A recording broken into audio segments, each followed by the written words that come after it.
Bienvenue sur le Path of Faith, où nous nous aventurerons dans un voyage de découverte spirituelle, guidé par la foi et la sagesse de Jésus-Christ.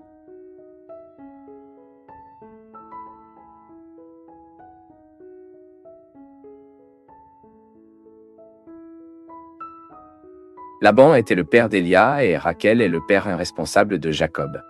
Par conséquent, outre le père de Jacob in-law, Laban était aussi son oncle. En hébreu, le nom Laban signifie probablement blanc. Et dans cette vidéo, vous saurez l'histoire vraie de Laban dans la Bible. Laban vivait à Hara, la principale ville de la région de Padan-Aram en Mésopotamie. N'oubliez pas que le père de Laban, Bethual, était le fils de Nahor, le frère d'Abraham. Cette partie de la famille est restée à Haran, après l'immigration de Laban et Lot, après la mort de Will. C'est dans les terres de Laban qu'Isaac et Jacob ont trouvé leurs femmes respectives.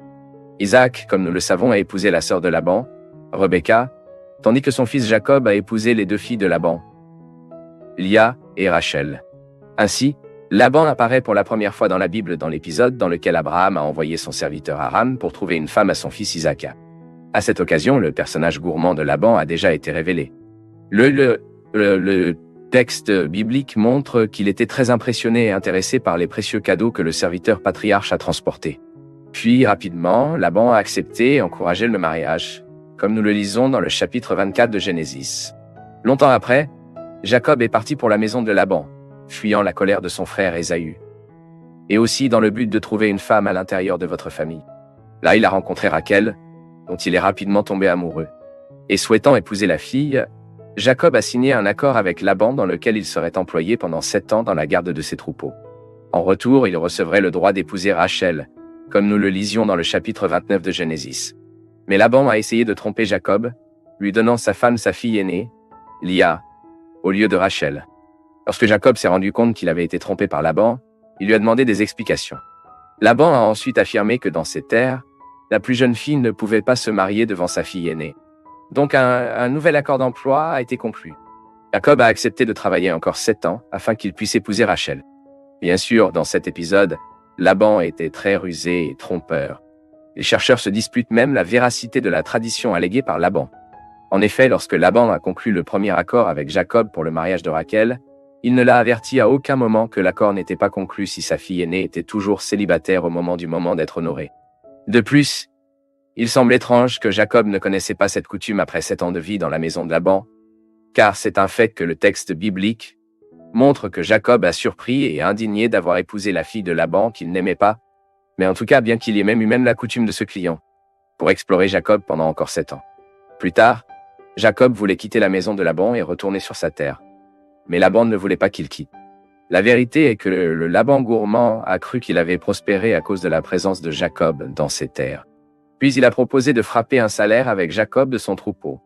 Laban a demandé un accord qui pensait que c'était lucratif pour lui-même, dans lequel il a été convenu que certains animaux appartenaient à Jacob, à certains moments de l'accord.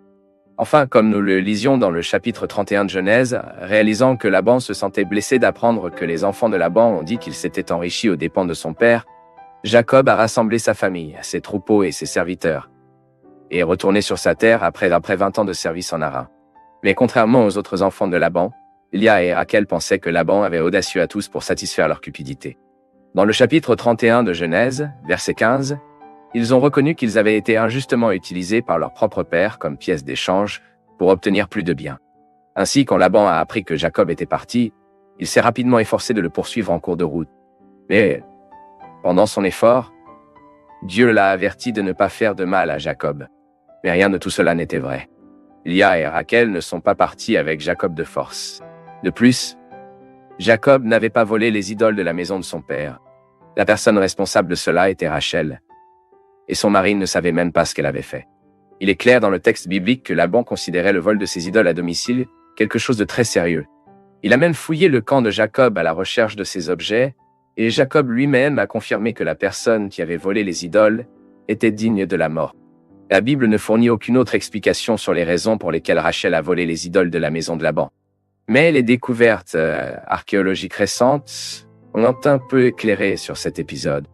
Les comprimés de Nuzi révèlent que ces idoles, appelées dans la Bible de téraphins, étaient généralement de petites statuettes qui, en plus d'avoir une signification religieuse lorsqu'ils prouvent soi-disant la protection et la fertilité à la famille, Ils avaient également une valeur juridique importante. En effet, la possession de ces idoles a garanti la direction de la famille et le droit à l'héritage. Ensuite, en volant les idoles de Laban, il est possible que Rachel ait tenté de garantir la revendication de l'héritage et des soins, que son mari a été reconnu comme chef du clan Laban. Et ayant ce contexte comme arrière-plan, il est plus facile de comprendre le mécontentement de Laban et l'alliance ultérieure établie entre lui et Jacob, pour préserver la paix et le respect mutuel entre eux. Mais il convient également de mentionner que, malgré cela, le sens juridique n'a pas exclu le fait que ces idoles étaient une forme d'idolâtrie. Même plus tard, comme nous l'avons lu dans les premiers versets du chapitre 35 du livre de Genèse, avant d'escalader Béthel, Jacob a ordonné à tous ceux qui l'accompagnaient de se débarrasser des dieux étranges. Après avoir établi l'alliance avec Jacob, Laban a consenti à son départ définitif et pacifique. Et après cet épisode, Laban n'apparaît plus dans le texte biblique, de sorte que la Bible n'apporte plus d'informations ou de détails sur la fin de sa vie. Nous ne savons donc pas combien de temps il a vécu, sans parler de la mort de Laban. Ce que nous savons vraiment, c'est que, en bref, l'histoire de Laban dans la Bible révèle qu'il était un homme de duplicité. Il était rusé et biaisé à la cupidité.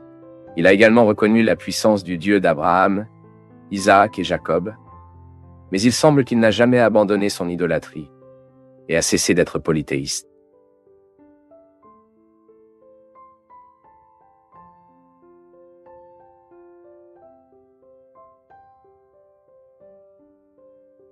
C'est un grand plaisir pour nous tous du Path of Faith d'être avec vous en ce moment. Veuillez partager vos impressions sur le sujet d'aujourd'hui dans les commentaires, soutenez-nous en aimant la vidéo et aidez à la diffuser en l'envoyant à vos amis. Abonnez-vous à la chaîne pour rester toujours connecté et recevoir nos nouvelles vidéos.